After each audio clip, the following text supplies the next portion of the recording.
You ever wonder how, with a straight face, a marketing agency will charge $250,000 for a video production? While you know as a filmmaker you could charge $50,000, still make an interesting amount of money, and the video will look just as good. In this video, I talked to Evan Bourcier, who breaks it all down for us. He breaks out a spreadsheet and we get into the weeds. So you're gonna learn how to make it interesting for yourself, make a great video, be proud of your product, and everybody's happy because you're not charging an insane price. Enjoy. Thanks for, carving out an hour. I know we're all busy. Yeah, man. Sorry for the delay getting back to you. Like I said, I've been in this whole getting ready to move whatever stuff. And so I haven't been super on top of my email, but I always enjoy the opportunity to chat with people and really appreciate you reaching out. How'd you find me? You're going to laugh at this, but ChatGPT actually. Wait, what? Yeah, that's how I found you. So I, like many other people, use it for research among many other things. Yeah. Was kind of the short story is that I had my list of folks, like my like wish list of first few guests, which I got a couple of those gentlemen first, which was great. And that was, I don't know if you looked at this show or not, but I haven't had an episode come out in over a year. Mm-hmm. I live in Tampa. My home was actually destroyed in a hurricane last year. Oh, wow. Hurricane Helene, 6 feet of water down our street, 4.5 feet of water in the house. I had just spent $20,000 building like this beautiful home studio shed in my backyard, completely destroyed. Had just finished paying it off the credit card, completely destroyed. It was very devastating. That's rough. So I had to put a pause on the whole podcasting thing. Just now, we're just starting hurricane season again, but I have some stability. We rented the house that I'm in now. I have 2 young children. They're out of school for the summer. I was like, okay, I've got some time. I've got some little pockets of hours. I can start booking stuff again. So I hopped on ChatGPT, as one does. This show is like, my only motive here is to meet like-minded people and kind of nerd out about cameras and creating, talk about AI some. That's really it. Just kind of like a relationship accelerator for my career and my love of cameras. That's really the only goal. So I start there and kind of train the AI to know that about myself. And I think it's like scary intelligent that you were one of the first suggestions, because I spent maybe 30 minutes researching your career, your portfolio, what you do. And I found a video on YouTube where I was like, oh my God, I have to email him. I'm going to be persistent. Even if he doesn't want to do it right away, I'm just going to bug him until he says yes.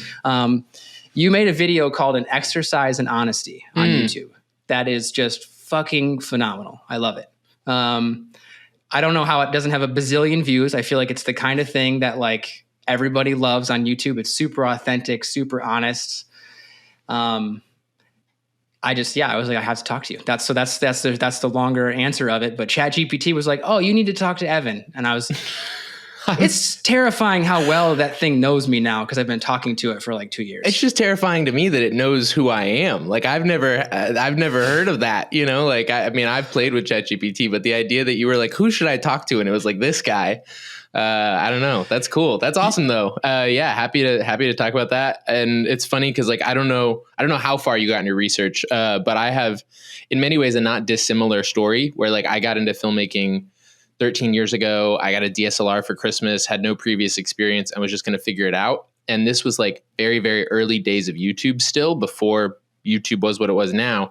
And so I just... Like what year are we talking? Do you remember? 2011, 2010-ish. Okay. So it was like Philip Bloom was around, but like there wasn't a lot. And so I ended up participating in that sort of like early like DSLR revolution education phase a lot. I got picked up. I started working for a rental company called Lens Pro to Go, doing camera reviews for them. So there's a lot of people that like know me through that. I got really good at learning camera stuff real quick because we would get whatever, a new Ursa Mini Pro, you have it for this weekend, go figure out, put it through its paces. So that was a big learning opportunity for me. And then I had started an online community as well for filmmakers, and we ended up growing that to about 5,000 filmmakers back before there was a lot of that going on. And then in the process, similarly, I was like, I just want to start talking to my friends and sharing this stuff back before podcasts were also what they are now. And somehow like 6 or 7 episodes in, I ended up talking to Greg Fraser right after he had shot Solo. And then he put me in touch with Bradford Young right after. He was actually in London working on, or Bradford Young was working on Solo. Greg Fraser had just finished Rogue One. My mistake. But it was just weird. It was one of those crazy, like I had just started having conversations, and the next thing I knew, I was talking to like DPs shooting, massive features who were absolutely inspiring to me. That's awesome. And so I get it. I support it. It's such a magical path, and I'm so glad that you reached out, man. And I'm excited to see where it takes you. So you mentioned a DSLR for Christmas was your first. How old were you in this? So I was 18. So I was working I was working 2 minimum wage jobs, just like Marshalls and Ace Hardware at the time. I had sort of just dabbled in video editing that summer. My background before was more like digital art and design, and had played around with some friends making videos, got a camera for Christmas. And it was honestly kind of just off to the races from there for me. Like that was just such a light bulb moment of like, oh, all of my art skills, my technical skills, my interpersonal skills. Like I had always felt like I didn't really fit into any of the other traditional buckets that I've been like, do I want to go be a 3D modeler? That sounds really fun. It's a lot of just sitting at a computer, and like, I'm an obnoxiously curious interpersonal person. And so I don't think I can do this. I actually almost went to Full Sail for 3D modeling and digital art, and then decided not to. That's when I moved to the Cape. But so it just opened up a whole new world for me, and I didn't know anything about anything. Like I had no background. There was no real even information on how the industry worked.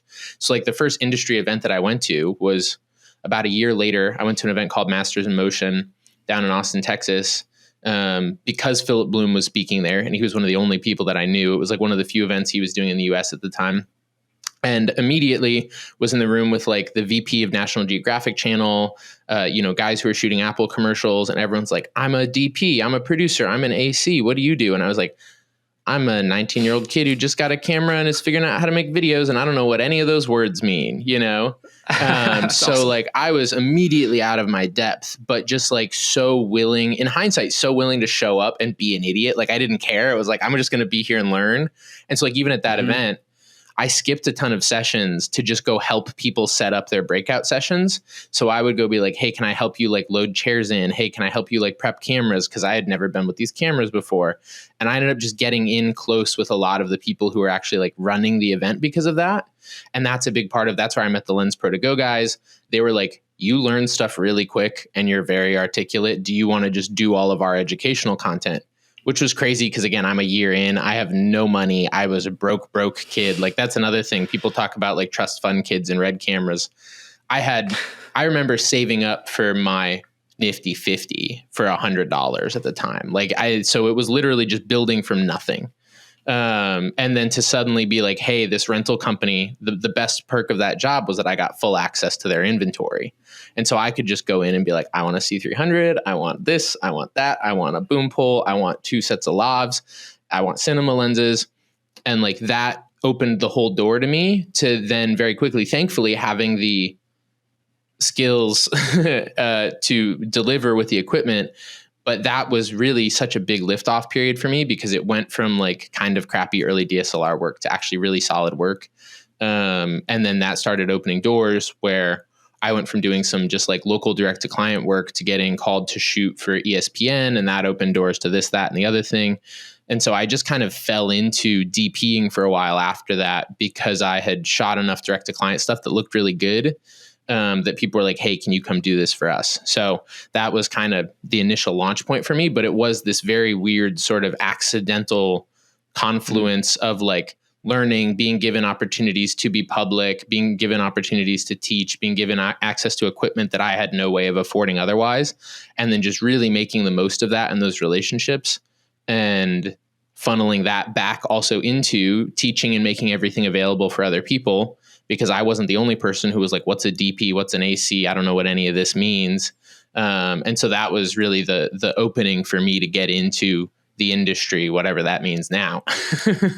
Yeah. What does that mean anymore?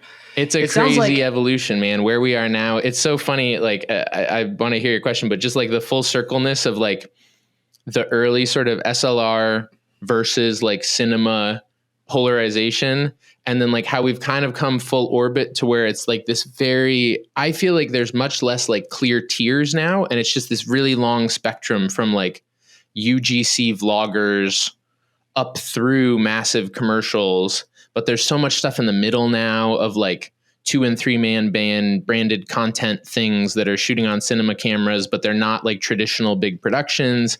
And so it's been a very interesting world as someone who's been lucky enough to like have my feet in almost every bucket of like, I've been on an Apple commercial set. I've done $200,000 days. I've led pretty big G&E teams, and I've gone to Haiti for 2 weeks to shoot a feature documentary totally by myself. And I've been on YouTube, and I've kind of touched every bit of it, I feel like. But that's part of actually what I think is exciting now is like all of the even like cinema skills are not limited to just like you have to be doing 6-figure commercials. Like these are things that you can do in anything now. And so that's a big part of what I'm passionate about now is like teaching people storytelling and aesthetics and sequencing and symbolism and depth and all of that. And then going, how do you apply this into whatever you're doing, whether it's YouTube, podcasts, commercials, branded content, telling your own story. Like these skills really apply anywhere because it's not just like a gear and team size thing anymore. Let's drill down into a couple of things you just said. Okay. So I struggle with this so much because there is this giant middle. I go back and forth like, okay, be laser focused, do one thing. Mm-hmm. Like there's all these different things going on in the world, all these different, you just kind of laid it all out perfectly. Do I diversify and do it all and do whatever's in front of me that day? Or do I say, I am going to be, like I did early in my career, I'm going to be a camera operator and a second AC. Mm-hmm. And that's what I'm going to focus on. Or I'm going to be in the grip and lighting department in Hollywood and see my name in the credits, whatever. Mm-hmm. Where are you at right now? Like, should someone like go back 10 years, 5 years in your career, mm-hmm. put yourself in today's world of this big middle? Do you think we should diversify and do everything? Like do the FPV real estate walkthrough videos that pay super well down here in Florida and try to do these 10 other things, or just do the one thing? Yeah. Like, what do you think we should do? It's a wonderful question. And something that I'm very passionate about. So I'll say that like for me, that early phase of my career where I was doing a lot of direct to client stuff, it was varied. I was working with universities on everything from like athletic promos that we wanted to make feel like Gatorade commercials through, event recaps that we were trying to make feel like movies. And we did this like Lamborghini watch project. We did a bunch of music stuff. And so for me at that point in my career, it was really about like having a strong voice and a strong approach. And the people who resonated with that, like if they were interested in that, I was pretty confident that we could translate that into different areas. And we did. And so I was functionally directing, producing, and DPing most all of this stuff. I would bring people in, I would bring editors, motion graphic artists, we would get stuff scored, but like I was really running point on all of it. And that was one of the interesting things as I came into quote unquote the industry, everyone was like, you have to pick a lane now. And I was like, this sounds way less fun actually. And for me, I will say honestly, like I went through that next chunk where I was like, I'm just a commercial DP and I got to work on a lot of really big stuff. And I'm so grateful for that experience. And I don't have anything against big stuff. But there was a point where I remember I was sitting down with a friend and it was kind of peak career for me. It was like 2017, 2018. I was getting flown all over the country to do all sorts of big stuff. I had made $50,000 that month. I was at 20,000 Instagram followers. I was running two Patreons, a podcast, a blog, a community. Like I was quote unquote killing it. I owned an Amira with a buddy of mine and a set of Vista Primes. Like I had more gear than I thought I would ever see. And I was miserable and I was burnt out. And I told my buddy, I was like, I have everything that I thought I wanted and I hate my life right now. And so I had like, I call it my come to Jesus moment, but it was like, what do I actually care about? And for me, one of the things that I personally realized is that like, I do care a lot about the process. I do care a lot about the voice.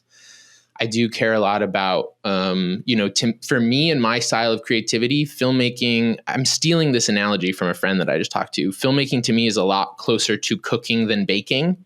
And my experience with a lot of the big agency world was that it was like, we're going to have spreadsheets where we know every shot and everything that's going to happen. And we've planned every moment, and anything, you can't change anything without 6 different approvals.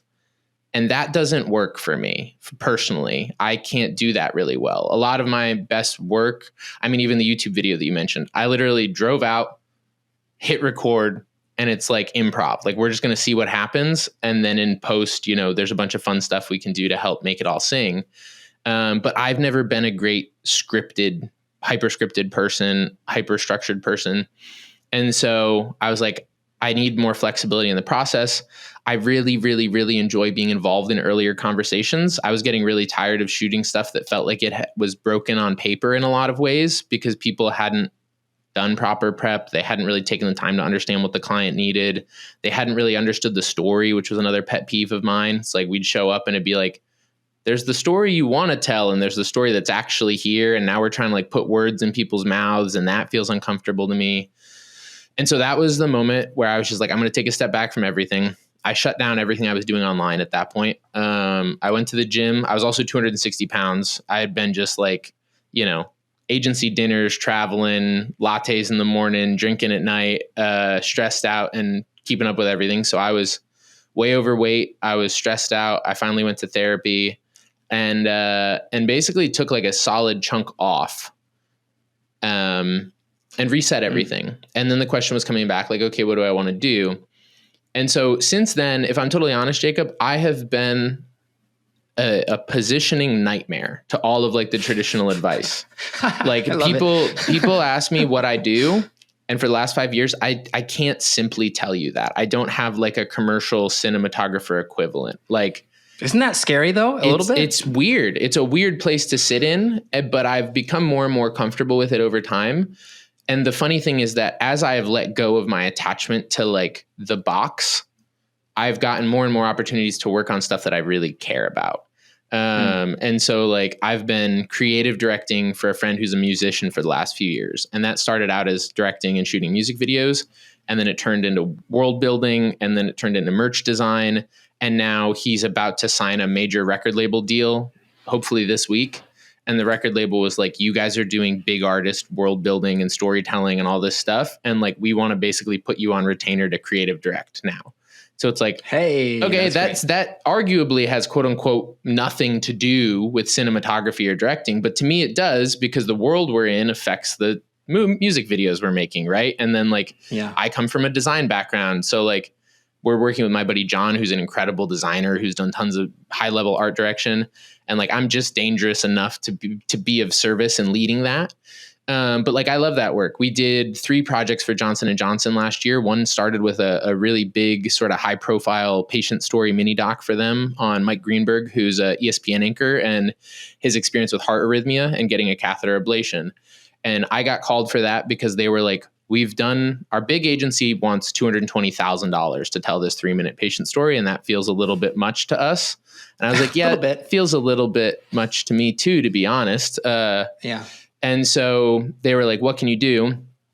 And one of the things that I've gotten really good at is doing high level execution in an actually really lean and efficient way. And so I was like, I can basically, as someone who's done it, I can give you exactly what they're going to give you, but at like 55, and we're going to cut the extra PAs, and we're going to cut storyboards that we don't need. And we're going to cut this and this and this and this, and just make it a really efficient thing.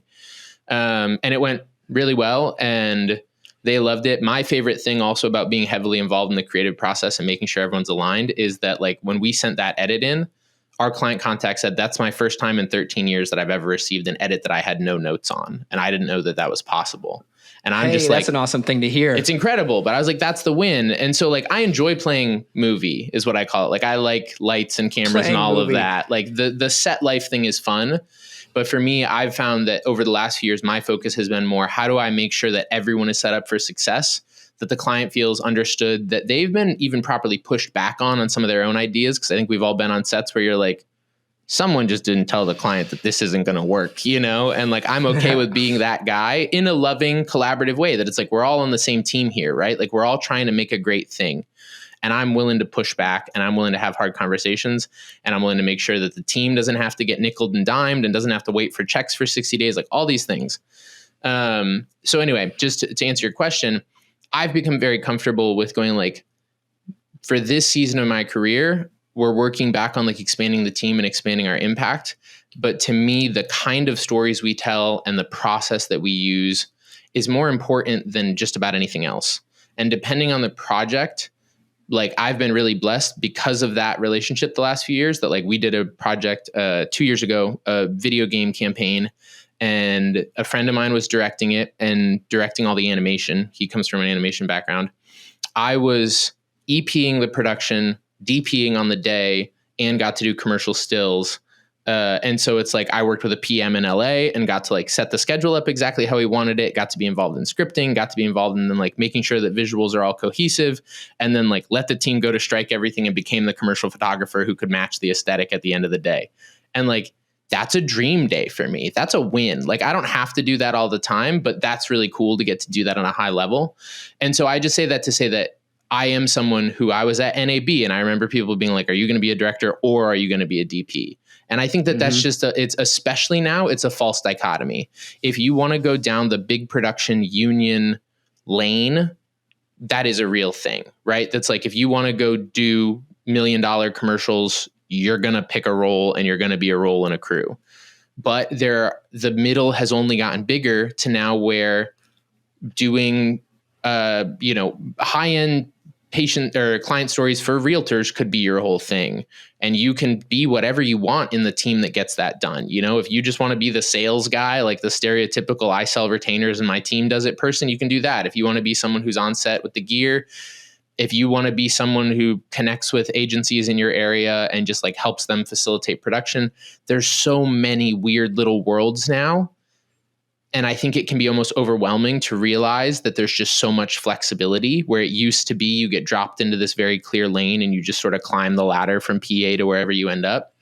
So I would just say, like, what is interesting to you? That's been the thing that's been the greatest asset in my career. It's just like I will ruthlessly pivot constantly into whatever the next most interesting thing is. And I will show up with the fury of 1,000 suns and every skill that I have to serve whoever's in front of me. And if that means that I'm DPing one day, which still happens, I'm DPing a National Grid thing this coming week. And it's like an agency director friend who I love. And we've done some big stuff together and some little stuff together. And I'll still do that with him.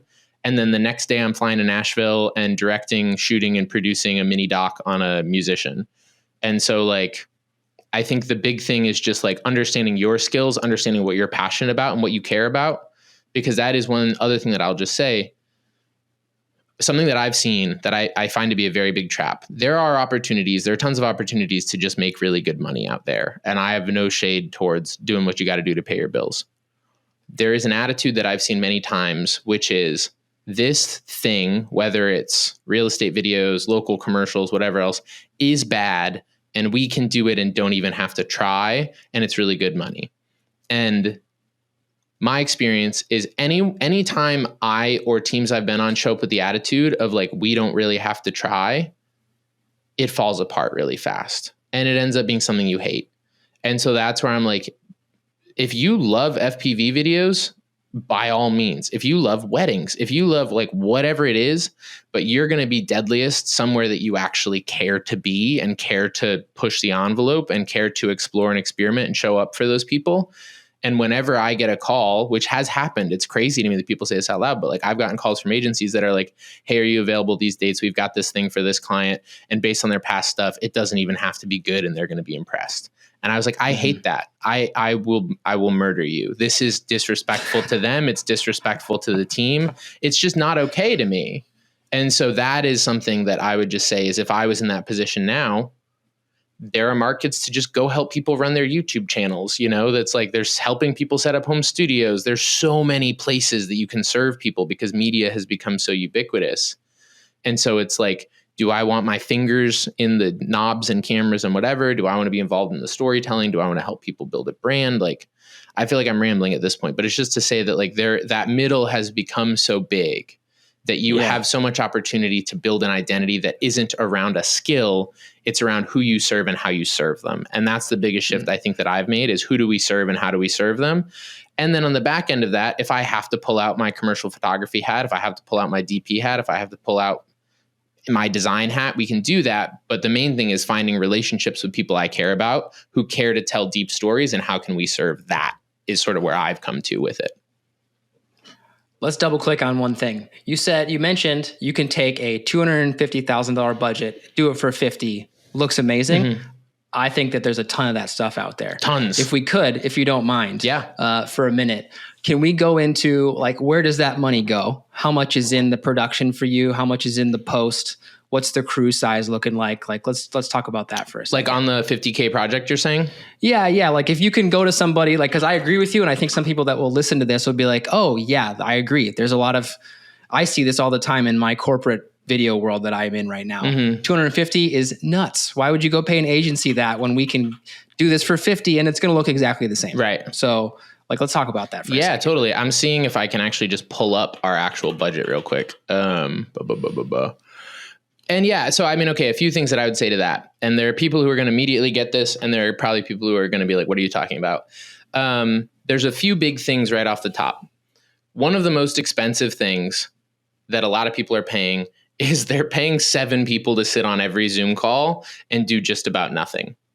No offense. The agencies, you mean the agencies? Yeah. Agencies, and even some production companies where it's like, hey, we're going to have this account person and this producer and this director. And like, I would get called to sit in on agency calls where all we would do is reread the deck that everyone's read for an hour and be like, does anyone have questions? And everyone would say no. And it's just one of these, like, this could have been an email thing, but we're billing everyone. Evan, I did that 2 days ago. It's the worst. And I started asking people, I would just be like, am I going to be asked anything or learn anything on this call? Or do you just need me to be a body?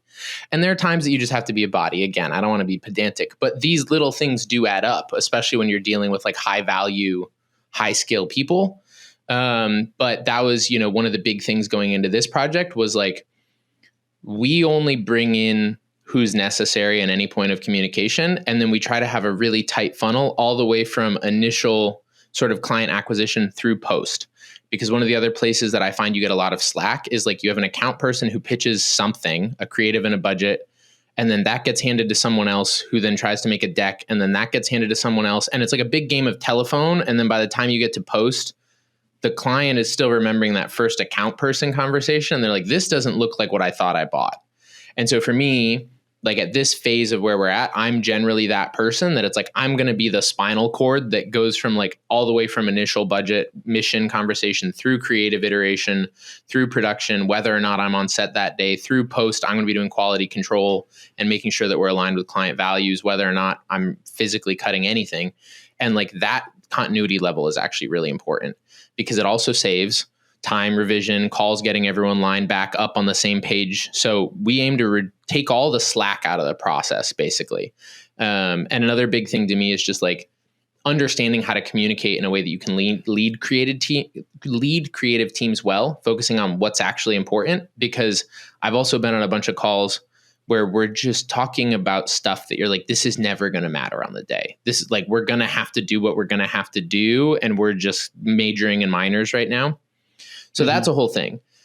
Scope down a whole bunch of prep. And so like for this project in particular, there was an agency who was still involved because they were involved in the talent side of it. Right.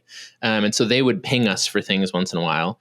And one day they were like, hey, when are we going to get storyboards? And the client comes back to me and she goes, okay, when do we get storyboards? And I called her and I said, hey, just to be clear, we're telling a 3-minute story of a real person in a real location that we have not seen or locked down yet because we're not allowed to film in his house. So we're having to like find an Airbnb in Manhattan that looks appropriate. He's not an actor. So we're going to have to figure out live what he's actually like comfortable with B-roll wise. So if we make storyboards right now, we're just making it up. Like I'm literally just imagining like what the room might look like and what he might do when he has an arrhythmia attack or whatever. It's going to cost a lot of money. It's going to take a lot of time. And it's going to get everyone attached to ideas that we know we're going to throw out because on the day the room's going to look different. Mike's not going to want to do that. And it's just going to create friction down the line. We don't need it. We know what the story is and we know what the key visual scenes that we need to convey are, but we really just don't need storyboards. in my opinion. If you want us to do them, we totally can. It's just out of scope, so we'll have to figure it out and budget for you. And she replied, she goes, no, that totally makes sense. Let's not do storyboards. And she goes back to the agency and goes, we're not doing storyboards because this is a real story. She like passes the message basically, which is another, to me, just like basic example of having a quote unquote like hard conversation. You know, a lot of people would be like, oh, I guess we have to do storyboards now. And it's like, okay, is this really what you want? Or are we just stuck in the machine now? And so like that saves us money. We have, you know, just like other clean prep things. And some of it is like another massive thing that I'll say, you can get so much done with like 4 or 5 multidisciplinary ninjas.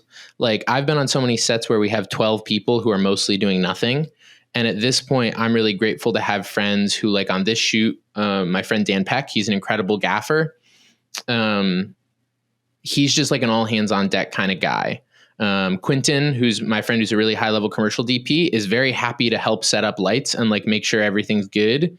And then we pulled in Kyle Detman, who's another like repped agency commercial DP to play cam op, but paid him a DP rate so that he would swing and help with lights and everything too. And so now it's like we have 2 DPs and a gaffer. We don't have any ACs. We don't have any grips or anything, but those 3 guys and me are lethal together. That it's just like, we can do what anyone else could do there. Then Andrew Pearl, who's our sound operator, has come from agency producing, directing. And so it's like, you're going to run audio. And then when you're not running audio, you're just going to help us with whatever else, because why would we run audio for an hour and pay you $1,000 and then you're going to sit around the rest of the day? And thankfully these guys are all down for that. I know that there are a ton of people who aren't. And every time I say this, some union person comes to be like, delineation of labor, whatever. But we paid everyone more than their asking rates.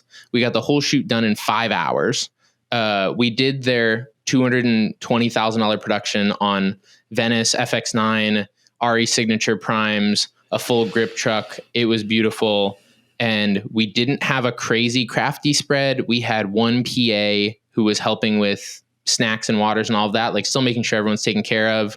But like, we didn't have tents. We didn't have a crazy video village. We had 1 monitor, and we were like, we're not going to have 10 agency people on set. We're going to have the bare minimum of who needs to be here. And so we really just scope manage the whole thing. And then we make sure it's very clear also from the beginning of the process, what is the story that affects my interview process, to go, how do we make sure that we get this as efficiently as possible so that it's going to require as little post as possible. So we're not duct taping together busted sentences to try and make a story. We're clear on the client alignment that we're not going to have a whole ton of revisions, because client revisions can quickly turn into $5,000 to $10,000 just there. And so it's like, okay, if we get it right the first time, that's going to save everyone a bunch of money. And so just to break it down a little bit more. So for this shoot, is this the final budget?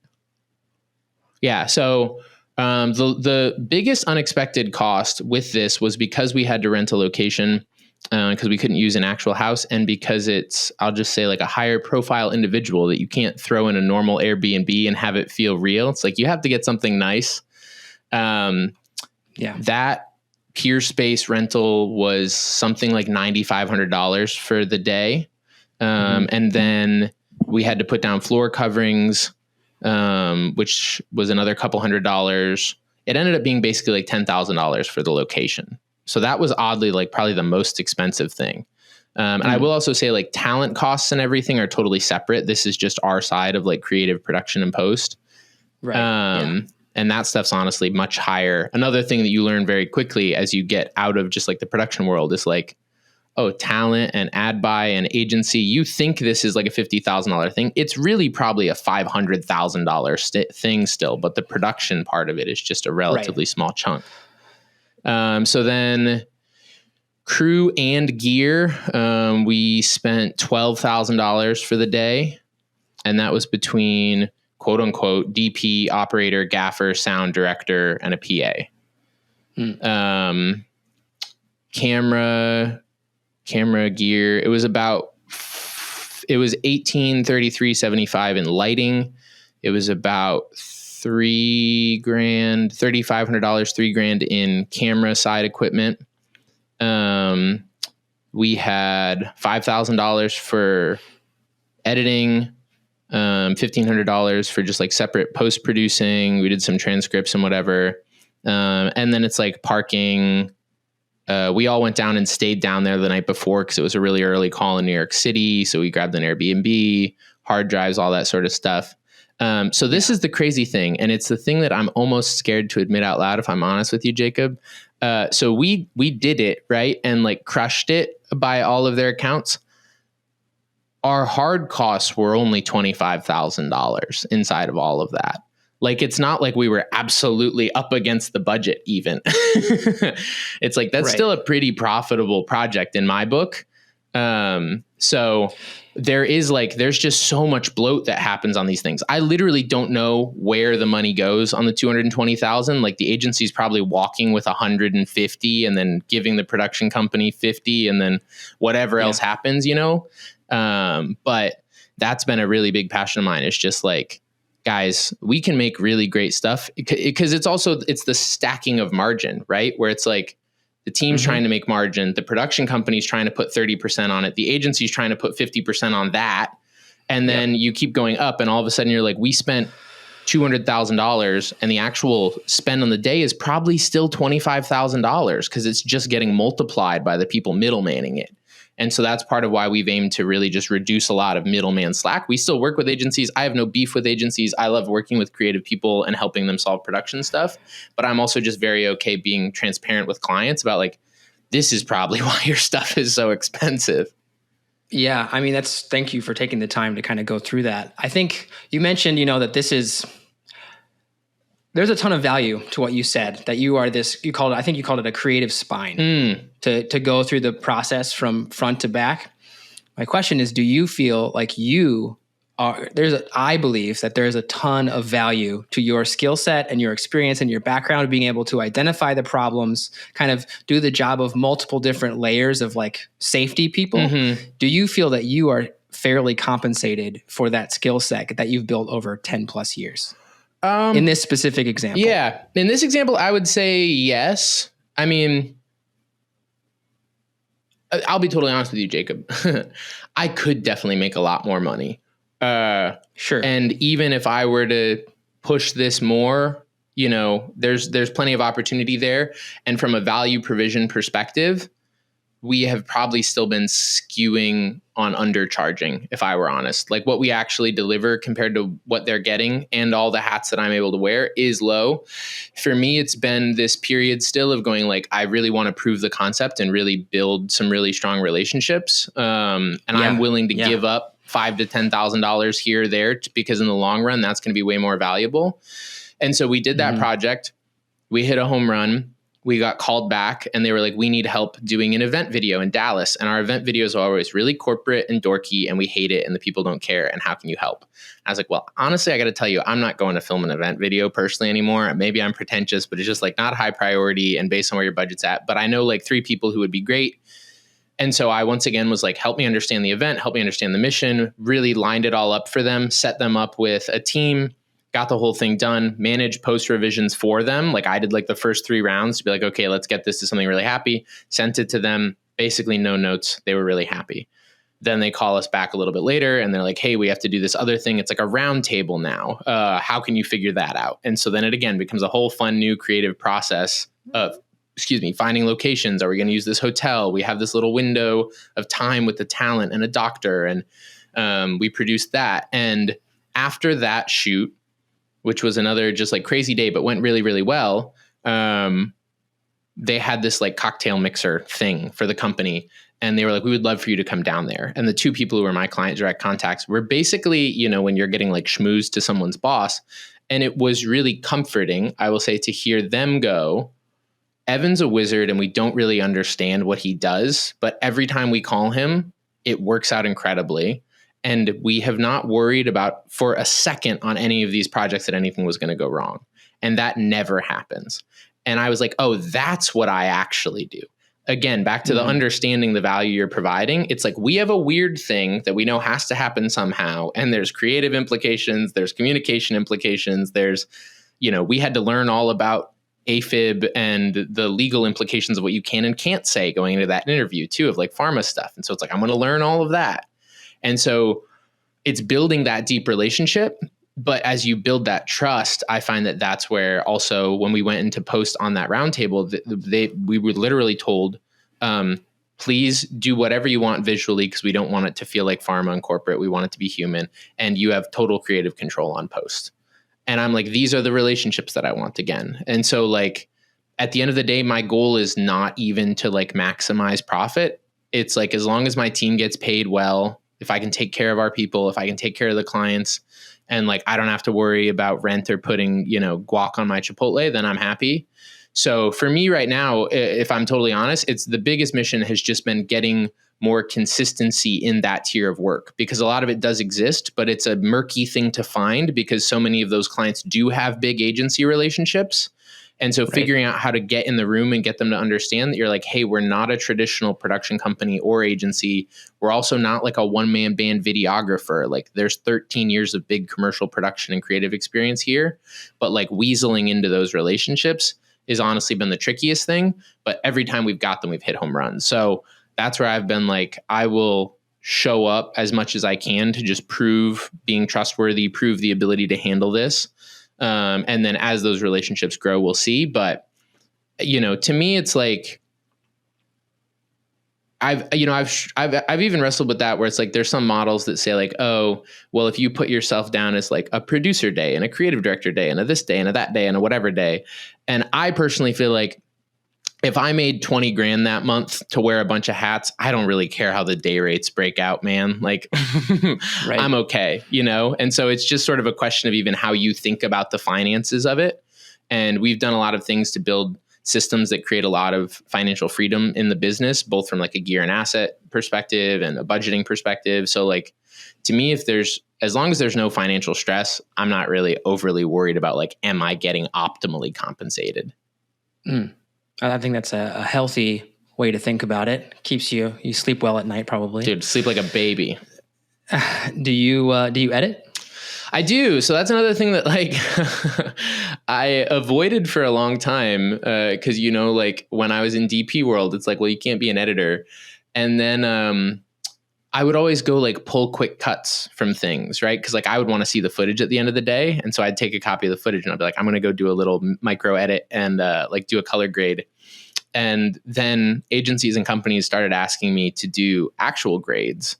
There were a few particular projects which were kind of awkward moments where like I shared some frames when we first shot something. And then a final project got released and people would comment and be like, who did the grade on this and why is it so bad compared to like the frames we saw? Which no shade, but it was like, okay, yeah, I guess I'm good at this color thing too. And so like I did a few fashion campaigns back in like 21 and 22 where they were quick turns, lots of deliverables. And the agency was like, look, the footage and you're someone who's thinking about the edit the whole time you're shooting it. Will you just do like assembly edits for us? And can we pay you for that? And long story short, we did that. And they were like, can you just edit everything from now on? Like you have such a better sense for what you're shooting for than like our editor trying to figure out what was going on in your head. So I do edit. I've moved to a position where now actually my brother is our head editor. He started working with us last year. He has another big like digital art background, lots of storytelling experience, but brought him in for that Johnson & Johnson project was actually the first thing he did with us. And it's been really fun to spend the last year just channeling all of my knowledge into him basically. So our process has been that like, we'll get him into something. He'll usually run the ball to about 80%. I'll come in to do a polish pass on it, but we'll do it live streaming together. And I'll talk through, here's what I'm seeing. Here's where, a flow thing that we could shift, because my experience has been that good editors are hard to find. And so I finally was just like, I'm just going to train someone to be a mini me. And he's been absolutely crushing it. And he has so many other skills. Like he's an After Effects wizard. So like he's brought in all these other things that I never really cared to go deep on. So I'm very involved in post at this point, but I have been moving myself out of doing quite so much of the knob spinning just to be able to focus on those like higher level creative and production things, and training people to do that stuff well in a way that clients are going to get what they're looking for the first time. And what about gear? What's your ownership to rental ratio? What do you have in your room with you versus what do you rent? Yeah, I mean, this is an FX6. So right now I've got an FX9 and FX6. A1.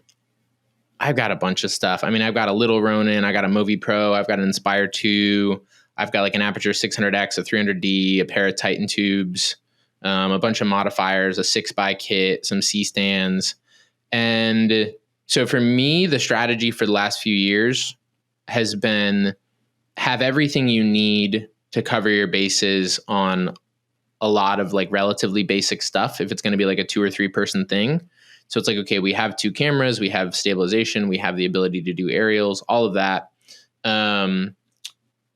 I'm not going to go buy sky panels and stuff because like the only time that we're going to do that, we're going to be calling a gaffer anyway and using their truck. So like, I don't get too crazy with lights, but I'm like the Aperture kit and the Titan tubes is the kind of thing that we can go do a lot with.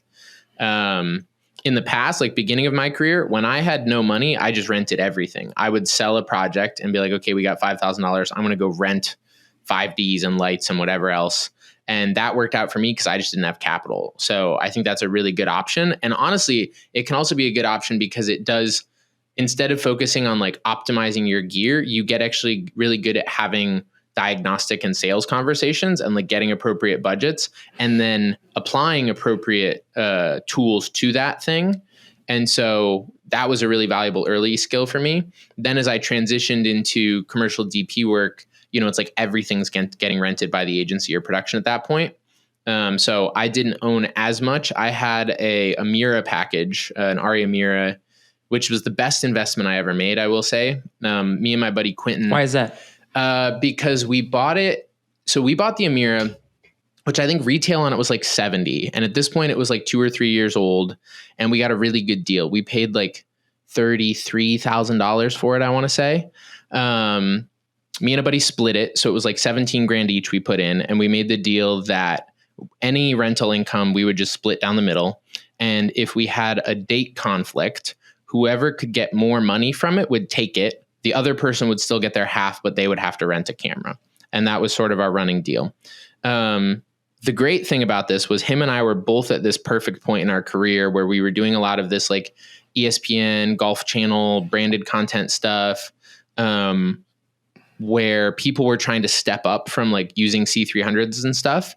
And so getting to use an ARRI camera was really appealing to them. You know, they were like, oh, it was like the kind of thing where they had an internal person. They were like, we're hiring a DP for the first time and we don't have like big agency DP money, rep to DP money, but we can use you and an Alexa. And like, that feels pretty close.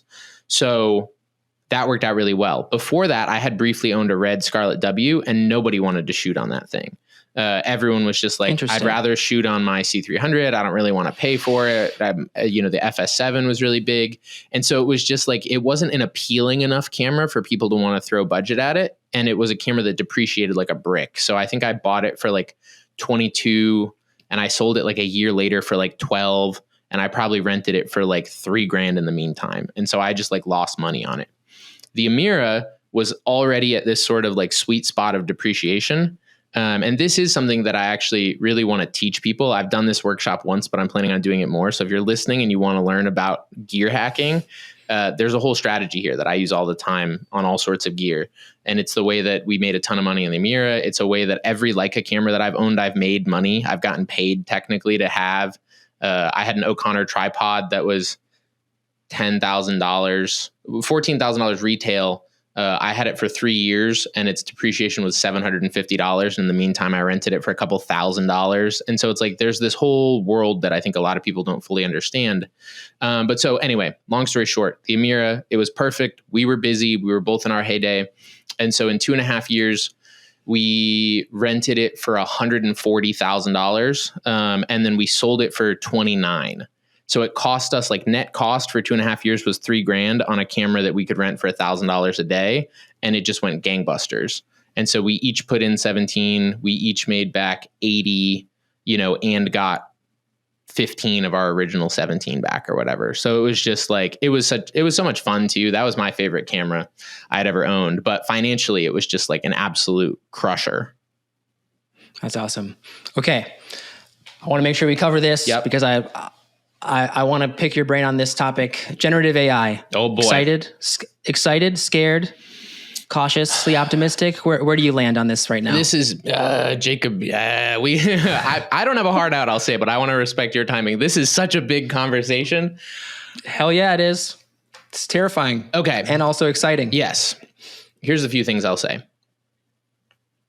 My background before filmmaking was digital art in Photoshop, which is fake. Yep. It is objectively lying about reality. To me, the problem is not just the capacity for misinformation. It's not just the quote unquote like threat to the industry. To me, the bigger question is, what do we value and how are we using this thing?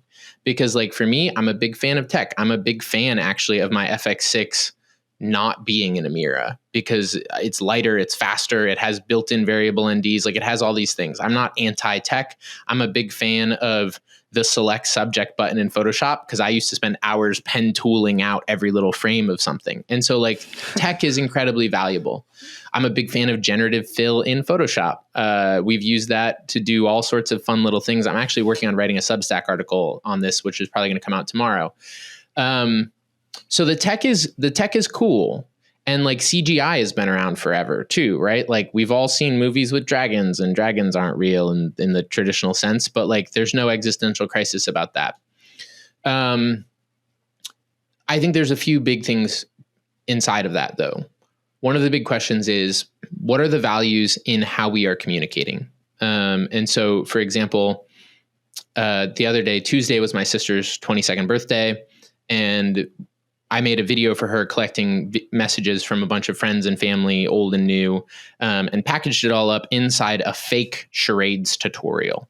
So we were all going to have a game night here. And so it starts with like, hey, what's up, guys? We're going to learn how to play birthday charades. But first, we got to acknowledge that it's someone's very special day. And then it turns into these messages and she's crying. And what that is it is me lying for your benefit. And to me, that's actually what a lot of creativity is. That's what magic is. That's what going to Walt Disney World is. There's something to the suspension of disbelief and use of illusion to create a good experience. But to me, I would put that in the bucket of like a creative conceit.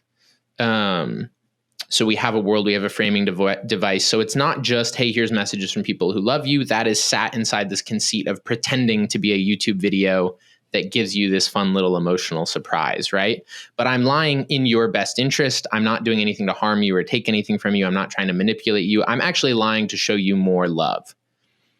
The other side of that coin is, there's creative conceit and then there's deceit, which is deceptive information designed to manipulate, phishing scams, all sorts of stuff. I saw my first TikTok recently, which was a dermatology review of a skin tag cream, and squinted at it a little, and it was all VO footage. It was a fake AI voiceover. It was a fake doctor, and it was a bot run account selling Alibaba skin cream, pretending to be a doctor. I think that's messed up personally. And it does have a very high chance. I will just throw out, I think generative content is the first thing in a long time that may fundamentally break short form social media. It has enough of a chance to break everyone's collective trust in it that no one believes anything, no one buys anything, and no one watches at all. And I don't think there's enough being said about that. And I think that those companies having so much vested interest in their own ad revenue are highly, highly, highly likely to start regulating it. But they don't want to say that because they don't want to host it either. No one wants to host all this garbage if no one's watching it. No one wants to reduce trust in their actual paying ad customers. So I don't understand, like I've seen Zuckerberg even say, we're going to play with doing AI bots on Instagram to increase engagement. And I'm like, I feel like you're breaking your own platform. Personally, I will see what happens. But to me, I already don't love the ManyChat thing that everyone's doing, that like I DM you and a bot sends me your thing or whatever. Like, it's funny to me that the whole internet is becoming a weird Turing test that like I'm always trying to figure out if I'm talking to a person or not. So, and again, these are my values, my value of human creativity, storytelling. But back to generative AI, are we using it in a way that is supportive? Because like there are places that I saw an example recently of a guy who was like filming a car sequence, and he basically shot all the interiors practically and then did all the exteriors with VO because he didn't have a camera car or anything. And it's like, okay, that's cool, right? Like it's an alternative to using Blender or anything else, like any of these tools. So that just to me like is an attempt to quickly put a pin just in like, are we lying to benefit people and for fun and to make Marvel movies, or are we lying to manipulate people into stealing their money? Which is also, if I'm just being totally honest, it's one of my tensions with advertising in general, that I feel like a lot of advertising, and especially online advertising, has quickly become propaganda. And I've been in the meetings where we focus group, what do people want us to say? What do people want to hear? What would actually sell this? And I go, is it true? And I feel like the crazy person for asking, is it's true? But that's just, it's important to me. And so the clients who want to do that, we're not going to be friends. I think the truth is more powerful. The other side of it is this relentless pursuit of efficiency idea that I personally think is insane. To me, obviously, we've talked about production efficiency. There's a value in leanness. There's a value in intentionality. But to me, that all of that leanness, efficiency, and intentionality has to serve a mission. And, the mission may be allowing people to feel seen and heard. It may be telling a story really well that helps people, that assuages people's fears about a treatment that would actually really serve them. And so at the end of the day, like that's where I focus on impact. I really like KPIs and everything are all downstream to me. It's like, if we make something compelling, people will watch it. If we make something that helps people feel understood, they will buy things. But the idea that we're going to put the KPIs as the front target is putting the cart before the horse in my book. And that's part of our process is we go, what's the actual impact we're driving and how can we be creative? And so there's a lot of this now where people are going, well, we can just get rid of production. We can just get rid of this. We can just get rid of that. And I go, but what are you losing? Because for instance, like there is a difference to me between the totally AI generated fake doctor telling me that the skin tag cream works and Mike Greenberg, ESPN host, who has a lot of life on the line, saying that I had this treatment and it worked right into my life and I was able to be back to work. Like there's a trust difference there. And part of the reason we trust it also is that it is hard and it is expensive and it requires a team. And so we trust that you believe in it because you believe in it enough to actually invest in it. And that's part of when my sister spent 10 minutes crying at all the video messages that people sent her. You're crying because people took time out of their day to say something heartfelt. People did do something that was slightly inefficient to show you that they cared. And when you remove all of the friction and it's just ChatGPT telling you what you want to hear, to me, it doesn't feel as meaningful personally. And that's not to say that there's no use for it again. But when I think about like clients going to these extreme realms and it's like, well, we can just make everything cheaper. It's like, you can, but are you going to serve everyone really well? And so an example too, I'll just say is a friend was just messaging me. He works at a big agency down in Australia. And he was telling me the story of, we have a client who's doing sort of a masterclass type project, right? They bring in all these subject matter experts. We do this really high level production and we aim to drive insight for customers in a compelling way. And client, of course, comes in and goes, so we're wondering if we can replace all the subject matter experts with AI. And just use like whatever AI says. So, whatever we're going to teach you, let's go ask ChatGPT, write us up a script. We don't need actual experts. Then can we get rid of the production team and just like use VO to make the actual videos? And then can we also have AI do all the content reviews for us and tell us if it's good? And my personal response is, why should I be bothered to read something you can't be bothered to write? Yeah. What are we doing here? What's the value proposition there? I can go do that myself. Like I can go ask ChatGPT to teach me how to cook eggs and pretend that it's Gordon Ramsay. But that's not the same thing. And in the same way that like you talking to me and me talking to you, we're going to get different things from our actual human experiences and perspective than whatever the middle of the road thing that AI is going to spit out to you. I find that to be valuable. I find our differences and our unique perspective and our personal experiences to be really valuable. I find it concerning. This is part of the article that I'm working on for Substack as well. I think people trust it too much and don't understand the technology. There's tons of stuff that it's valuable for. It helped you find me. But like I was pulling up a bunch of the white papers, and one of the cited sources in Google's white paper about misinformation was actually, we don't have to get into that. That was about, Google did a whole thing on why AI is quickly turning to be the greatest source of misinformation. And their answer was because it's the lowest friction thing. If you're going to lie, just do the cheapest thing, which is, again, if you're someone trying to be trustworthy, why would you use the same tools that everyone else is using to lie, is one of my pushbacks. Another white paper on ChatGPT's hallucinating references and citations. And they went into how this happens, why this happens. And the summary at the end of the white paper was the nature of large language models is such that ChatGPT has no way of knowing what is true or false. It doesn't. Yeah. It is a word salad generator, and a very impressive word salad generator. But the idea that everyone's going to use this as their therapist and it's going to tell them, how to do everything, it's a fancy Google. It's a reskinned Google. And there are some things that it is really, really, really good at. It is not the collective embodiment of human wisdom. And I think that those limitations are really important to be aware of. And we'll see where the technology goes. Maybe it does become that. But to me, one of the things that came up as I was writing this article, another white paper, Apple's The Illusion of Thinking, breaks down the limitations of LLMs, LRMs.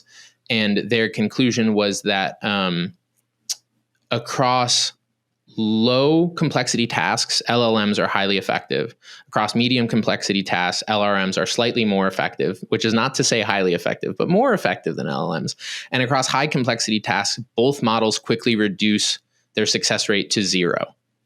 Yeah. Which is another just relevant thing to know. How complex are we expecting this thing to understand? Which is part of when I go, hey, take this person's whole life story in an emotionally relevant, understandable way for the audience and boil it down to 3 minutes. I don't have a lot of trust in that machine's ability to do that high complexity task in a way that is managing all the things that have to get managed as experts in this field, and managing how that fits into productions and schedules and budgets and teams and locations. Like, we're doing complex calculus all the time and actually making this stuff happen. But so my general feeling, if I had to sum it up, is it's worth rereading the story of the fall of Icarus, which is where this guy and his dad are held in prison, and his dad is an inventor, and his dad invents these wings that they can use to escape and to experience freedom.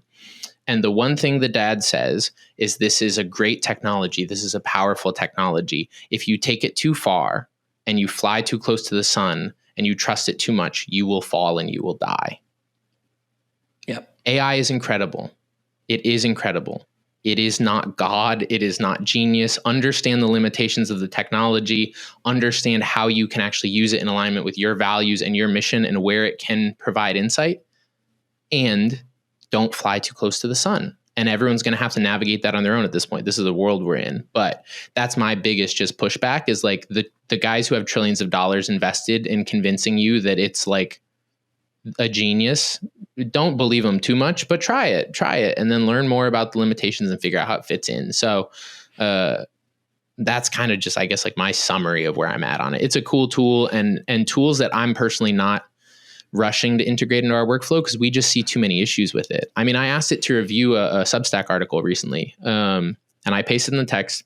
And one of the things I don't like about it is that it changes things too much. Like, I'll ask it to change one thing and it changes everything. And I'm like, stop doing that. Only change like what we're talking about.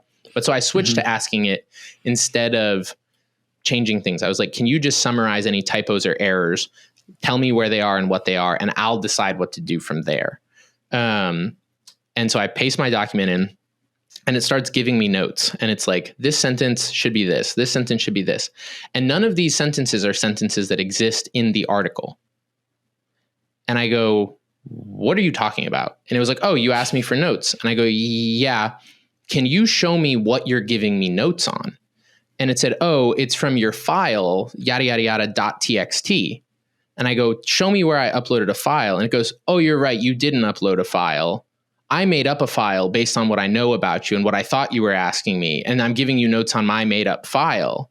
And again, it doesn't know anything. It's just doing whatever the heck it wants to do. But that's part of where I don't think people even realize that it will literally fabricate whole documents and ignore what you asked it. And if you're not paying attention to how it's losing the plot, you can get really far off center, which is why when people are like, it's just going to write all the scripts and make the videos and review them, I'm like, it's going to make who knows what it's going to make. Like, you still got to have a insightful human mediating it at least.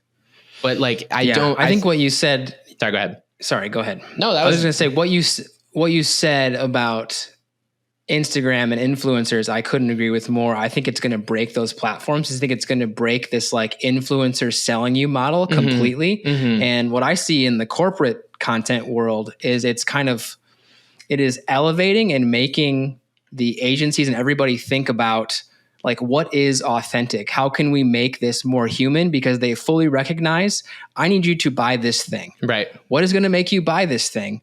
Now they realize that everyone is thinking about whether or not this is real or fake with what they see on the internet. So how can we make content that is exponentially more human and real and raw and absolutely, obviously not AI generated? Right. And then the other side of the coin is the internal corporate communication stuff that I work on is let's maximize how much we can automate this and make it AI and do voiceovers, and let's not work on this at all. Let's give our, HR announcements with the AI, and then let's sell to people with like the most human, unpolished video content we can possibly make. Right. It's very interesting. Well, that's one of the things that's interesting to me about that. And this is where like, maybe I'm unhinged, but like whenever people bring up the like, well, we can use it for all the work that we don't want to do thing. My usual question is like, do we even need to be doing that work at all? Like there's 100%. So much of that's just hoop jumping and box checking and sending out emails that nobody reads, which is also one of my bigger things back to even social media is like, one of the weird things that it facilitates that I personally find crazy is this insane pace of content that we've all started to adapt. That's like, we're putting out a thing a day. No, we're putting out 3 things a day. No, we need 30 social deliverables on the back of this thing. And it's like when I started 12 years ago, I'm an old man, but like you could drop a video on Facebook and for a month that thing would go and people would engage with it and people would share it. And like you used to do commercial campaigns on TV that you'd run for 6 months, for a whole year. And now it's just so like, we need a new little shiny thing every day. And the people who are in that like hyper anxious, just give us more to say phase, ChatGPT and generative AI sounds compelling because you can keep up with the pace. But a lot of the advice that we've been giving is like, what if we all experimented with just doing a little bit less actually? Because there is also so much of like the collective lack of reach, even on the platforms. It's a supply and demand problem. There's only so much collective human attention looking at these screens in any given day. And there's a certain amount of it that's automatically taken up by sponsored content. And there's a certain amount of it that just gets jammed up by all the other stuff that's getting thrown into here. And the algorithm's trying to sort it out. And I will say, this is kind of a philosophical thing, but to me, let's go get into it. Well, so to me, you have a limited amount of human attention. Every hour of every eyeball that is spent looking at something created by a robot is time that is not spent looking at something created by a human. And whether that's an artist just starting out, sharing their work on Instagram, whether that's someone breaking down a project and actually providing insight, or whether that's even your kids learning how to skate or whatever. Like I go out to dinner and I watch whole families stare at screens the whole time and they don't look at each other for a moment. And I know this is not rocket science. We're all aware of this, but it is something that I sit with as someone who participates in this ecosystem. And I go, I do not want to dopamine hack people into watching 20 hours of me every day. Live your life. Like I am happy to help you even in my education. Like I want to support you going out and making films. I don't want you living in my comments. I'm not trying to maximize your engagement. I don't need an email newsletter from you every day. And I think there's just a lot of this collective extraction mindset that we're not being that considerate of how this stuff does impact people's actual lives. And we've all seen the data on mental health. We've seen Zuckerberg talk about how the loneliness epidemic and that they're going to use AI to solve that. And for me, I've found that like, even in my experience with community, and I'm launching a new creative community in July, there's so much connection that comes from another human watching something you made and giving you actual feedback on it and telling you where it's really strong and telling you where it's not. And that's an entirely different experience than when ChatGPT tells me what it thinks of what I wrote. And so for me, there's a real value. And one of the things that it's a counter trend, but I'm like, I would rather reconnect people with each other. I would rather have conversations like this. I would rather do all of these things than each of us live in our own little AI generated echo chamber where we don't look at each other and we don't know what each other's doing. And we hope to get the spark notes of everything, where it's like, at what point do we go like, hey, Lucy, how was your day at school? And then you go, hey, AI assistant, can you listen to that and then summarize it down to the key points for me? And it's like, again, to me, it's disrespectful. It's dehumanizing. It's a Black Mirror episode. It's a Black Mirror episode. And I'm not anti-tech. I'm not anti-creativity. I'm not anti-media. This is my whole world. And I'm also just okay that saying that a lot of this hyper efficient, hyper content, make 1 million hours a week and shovel it into the algorithm thing is crazy to me. It is just crazy. And I think we've lost the plot. And it's a different version of our industry getting attacked by the same thing that has attacked all our complaints about big pharma and the food system and everything else in America. Because for a lot of us, if I'm being honest, we've bought the pill of swallowing things that we don't want to watch, that we don't believe in because we think that it sells. And that's exactly the thing that many of us tell corporations that we don't want them to do. We say, make better products, care about us, don't focus on profit and leverage over everything. And then we go design hyper dopamine retention edited shit to complain about that problem. And it's like, we're doing it. This is it. This is the great American disease right now, in my opinion.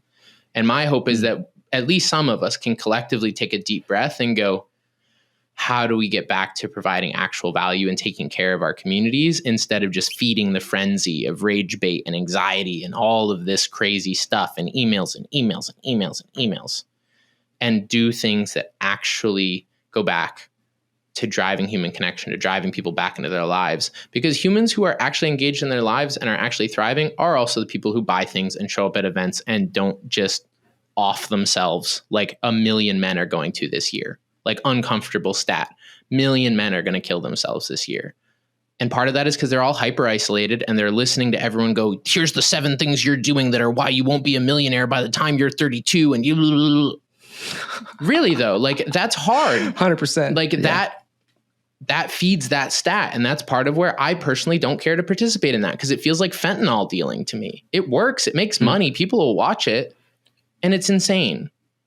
So that's my soapbox. I mean, this conversation has gone great full circle because, you know, what made me want to reach out to you was this YouTube video that you put out that is like a little, I don't know what else to say to it other than it's a little, I don't know if this is intentional by you, but a little bit of like a fuck you to the algorithm. Because it's these things that disgust you and disgust me. You know, I've had a few beers at night. I will have a similar rant session of, you know, the things that make me, I love YouTube so much. The things that make you successful in that place. You know, they always preach the title, the thumbnail, the hook, all this stuff that makes me feel icky, makes me feel dirty having to like, you know, do that. Like how can I make my YouTube channel a casino that someone can't look away from? I'm like, that's not what I want to do here. That's not why I like creating content. And that's why I love this video of yours, because it's just honest, authentic. The title is what it is. And you can see in the engagement with your comments, just a bunch of people are resonating with it the same way that I am. We all wish that this is the way that it looked, the way that people acted on the internet. We wish that people were just like honestly creating. So I kind of want to leave it there. I want to end this conversation with this because I think this is the most important nugget here in this conversation. You know, thank you so much for your time. I really appreciate. I do have a hard-ish out. We went over, so I do have to go. But you know, I could talk to you for hours. This has been really insightful conversation.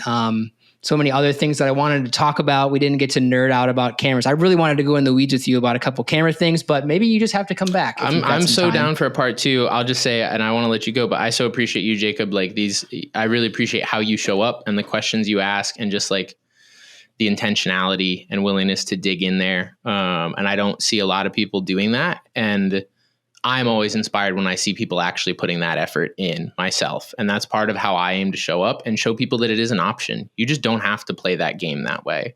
And I feel like you're someone who's aiming to make actual connections and drive depth and figure out navigating a very messy space like we all are. And I really I appreciate that. And I'm down to come talk anytime. And like, I appreciate the going down the philosophical rabbit hole, but we can nerd out about cameras anytime shit too. Awesome. So it sounds like we're going to have a more nerdy part 2. So into it.